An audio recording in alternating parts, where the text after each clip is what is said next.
अस्सलाम वालेकुम। क्या हाल है? मुझे यकीन है आप और आपका ख़ानदान दोनों महफूज होंगे और ये इंशाल्लाह महफूज रहेंगे। हम अभी आपको एक वीडियो दिखाएंगे। ये वीडियो यकीनन आपका माइंड बदल देगी और मुझे यकीन है ये आपकी ज़िंदगी को भी तब्दील कर देगी।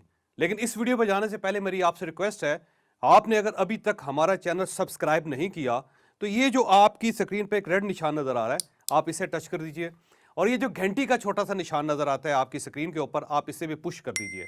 ये फैसला आपकी जिंदगी को तब्दील कर देगा और यकीनन ये वो चैनल है जो आप और आपके अहले खाना की जिंदगी बदल देगा। इंशाल्लाह ये मेरा दावा है। अहादीस और साइंस से साबित हो रहा है कोरोना 18 मई को खत्म हो जाएगा। उलमा कराम के हलकों में इस वक्त नबी अकरम सल्लल्लाहु अलैहि वसल्लम से मंसूब 3 अहादीस ज़ेरे बहस हैं। फल्कियात के तालिब इल्म और चंद एस्ट्रोलॉजिस्ट इन अहादीस को कोरोना से मुंसलिक कर रहे हैं। इनका ख्याल है कि नबी रसालत ने 1400 साल पहले फरमा दिया था, दुनिया में जब भी कोरोना टाइप वबा आएगी तो यह मौसम बहार के आखिर में उस वक्त खत्म हो जाएगी जब जमीन में बीज बोने का वक्त आएगा। इन अहादीस का ताल्लुक प्योर एस्ट्रोनॉमी यानी इल्म फल्कियात से है।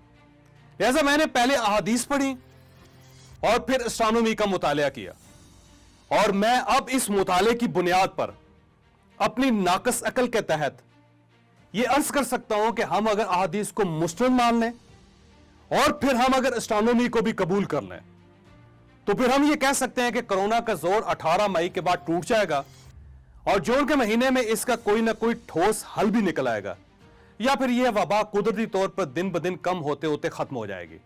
यह कैसे होगा हम ये अर्ज करेंगे, लेकिन आप पहले अहादीस मुलाजा कीजिए और फिर मैं इन अहादीस में छुपे एस्ट्रोनॉमी के चंद हकाइक भी आपके सामने रखूंगा। लेकिन उस तरफ जाने से पहले मैं आपको यह भी बताता चलूं कि मैं एस्ट्रोलॉजी यानी इल्म नजूम की बात नहीं कर रहा। इस्लाम इल्म नजूम को नहीं मानता। यह एस्ट्रोनॉमी है यानी इल्म फल्कियात। इस्लाम ना सिर्फ इसे मानता है बल्कि यह इल्म हमारे मजहब का हिस्सा भी है। हम नमाजों के औकात भी इल्म फल्कियात से तय करते हैं और हमारे महीने भी कमरी हैं। पहली हदीस मसनद अहमद की है। हजरत उस्मान बिन अब्दुल्ला बिन सराका से रवायत है, मैंने हजरत अब्दुल्ला बिन उमर रजी अल्लाह तआला अन्हु से फलों की फरोख्त के बारे में सवाल किया। आपने जवाब दिया, रसूलुल्लाह सल्लल्लाहु अलैहि वसल्लम ने आफत का डर खत्म होने तक फलों की फरोख्त से मना किया था। मैंने कहा, और यह कब होता है, यानी आफत कब खत्म होती है? तो उन्होंने जवाब दिया, जब सुरैया सितारा जाहिर होता है। दूसरी हदीस भी मसनद अहमद की है। हजरत अबू हुरैरा रज़ी अल्लाह तआला अन्हु से रवायत है, रसूलुल्लाह सल्लल्लाहु अलैहि वसल्लम ने फरमाया, जब सुबह के वक्त सुरैया सितारा तुलू होता है और उस वक्त जो कौम जिस बीमारी में मुब्तला होती है तो वो बीमारी या तो सिरे से खत्म हो जाती है या फिर उसमें कमी आ जाती है। और तीसरी हदीस भी मसनद अहमद की है। रसूलुल्लाह सल्लल्लाहु अलैहि वसल्लम ने फरमाया, जब सुरैया सितारा सुबह के वक्त तुलू होता है तो आफत खत्म कर दी जाती है। इन अहादीस पर उलमा कराम तकसीम है। एक ग्रुप का ख्याल है ये अहादीस फलों की वबा की निशानदही करती हैं, जबकि दूसरे ग्रुप का कहना है इनका मतलब हर किस्म की वबा है। हम बहरहाल इस बहस को यहां रोकते हैं और सुरैया सितारे की तरफ आते हैं। अंग्रेजी में सुरैया को प्लाइडीज कहा जाता है। यह सितारों का क्लस्टर यानी झुरमट है। इन्हें 7 सिस्टर्स भी कहते हैं और M45 भी। आप अगर आसमान पर शुमाल की तरफ देखें तो आपको सितारों के अंदर 7 सितारों का यह झुरमट छुपा हुआ नजर आएगा। ये सितारे अमूमन धुंध में लिपटे होते हैं और टारस यानी बुर्ज सोर के ऊपर होते हैं। अरब इसे परवीन या खोशा परवीन भी कहते थे। ये सितारे हिजाज या अरब इलाकों में बहार के मौसम के आखिर में नजर आते हैं। यह क्लस्टर ज़हूर इस्लाम से पहले जो ही नजर आता था, अरब जमीनों में बीज बोना और फल तोड़ना शुरू कर देते थे। अरब ताजिर भी सुरैया यानी प्लाइडीज देखने के बाद फलों की तजारत शुरू कर देते थे। समंदरों में सफर करने वाले भी जब तक प्लाइडीज नहीं देख लेते थे یہ شمال کی طرف سفر شروع نہیں کرتے تھے۔ میکسیکو میں آج بھی روایت ہے کہ یہ لوگ پلائیڈیز دیکھنے کے بعد کاشتکاری شروع کرتے ہیں، اور یہ سوریا یا پلائیڈیز کو سیڈ سٹارز بھی کہتے ہیں۔ آپ اگر 7 ستاروں کے اس جھرمٹ یا کلسٹر کو دیکھنا چاہتے ہیں تو آپ مئی کے آخر میں رات کے وقت اپنی چھت پر کھڑے ہو جائیں اور آسمان کی طرف دیکھیں۔ آپ کو آسمان اس طرح نظر آئے گا، اس پر ستارے اور سیارے اس طرح ہوں گے۔ آپ دیکھیے، آپ کو چاند اور مرکری کے درمیان پلائیڈیز نظر آ رہا ہے۔ آپ دوسری تصویر بھی دیکھیے، آپ اب تیسری تصویر بھی دیکھیے۔ یہ 7 سسٹرز سوریا یا پلائیڈیز ہے۔ یہ چوتھی تصویر دوسرے اینگل سے لی گئی ہے۔ آپ اورین کو دیکھیے اور پھر آپ کو ایک کونے میں پلائیڈیز نظر آئے گا۔ یہ عام حالات میں اس طرح دکھائی دیتا ہے،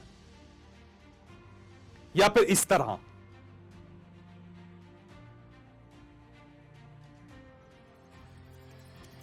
گویا نبی رسالت صلی اللہ علیہ وسلم کا فرمان تھا، آسمان پر جب ستاروں کا یہ کلسٹر دکھائی دینے لگے تو زمین پر پھیلی وباؤں کا خاتمہ شروع ہو جاتا ہے۔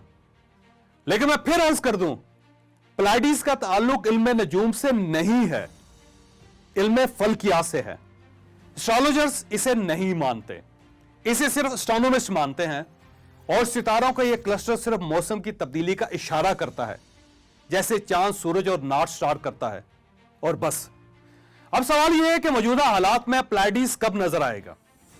علم فلکیات کے مطابق یہ ایشیا کی طرف سے 18 مئی 2020 کو ظاہر ہونا شروع ہو جائے گا۔ گویا 18 مئی کے بعد کرونا میں کمی آنا شروع ہو جائے گی، اور جو پلائیڈیز جون میں واضح ہوتا چلا جائے گا، وبا بھی ختم ہوتی چلی جائے گی۔ تاہم یہ آسٹریلیا، نیوزی لینڈ اور لاطینی امریکہ کے ملکوں میں نومبر میں دکھائی دیتا ہے۔ وہاں شاید کرونا نومبر میں ختم ہونا شروع ہو۔ یہاں پر ایک اور سوال بھی پیدا ہوتا ہے، کیا ہم ان احادیث اور پلائیڈیز کو سائنسی لحاظ سے ثابت کر سکتے ہیں؟ پہلی بات، اسٹرانومی یعنی علم فلکیات پیور سائنس ہے۔ پلائیڈیز یا سوریا ستارہ اس سائنس کا حصہ ہے۔ پلائیڈیز گریک ورڈ ہے، یہ یونانیوں سے شروع ہوا تھا اور رومنز تک نے اس کے اثرات کو مانا تھا۔ کیوں؟ کیونکہ اس کا تعلق زمین اور موسم کے ساتھ ہے۔ ستاروں کا یہ کلسٹر جو ہی دکھائی دیتا ہے، زمین کا اندرونی اور بیرونی درجہ حرارت بڑھ جاتا ہے، زمین کے وائرس، بیکٹیریاز اور جراثیم مرنا شروع ہو جاتے ہیں، اور یہ کھیتی باڑی کے قابل ہو جاتی ہے، اور یوں شاید سردیوں میں جنم لینے والی وبائیں بھی دم توڑنے لگتی ہیں۔ ماضی میں طاعون اور اسپینش فلو بھی مئی اور جون میں ختم ہونا شروع ہوا تھا، اور یہ پلائیڈیز کے ابھرنے کے ساتھ ساتھ دنیا سے غائب ہو گیا تھا۔ لہٰذا انشاءاللہ مئی کے آخر میں کرونا کا خاتمہ شروع ہو جائے گا، اور جون میں اس کا کوئی نہ کوئی مستقل حل بھی مل جائے گا۔ باقی اللہ بہتر جانتا ہے۔ اگر آپ کو یہ ویڈیو پسند آئی ہو تو آپ یہ کسی نہ کسی کے ساتھ ضرور شیئر کیجئے گا۔ یہ صدقہ جاریہ ہے، یہ انشاءاللہ کسی نہ کسی کا مائنڈ ضرور تبدیل کرے گی۔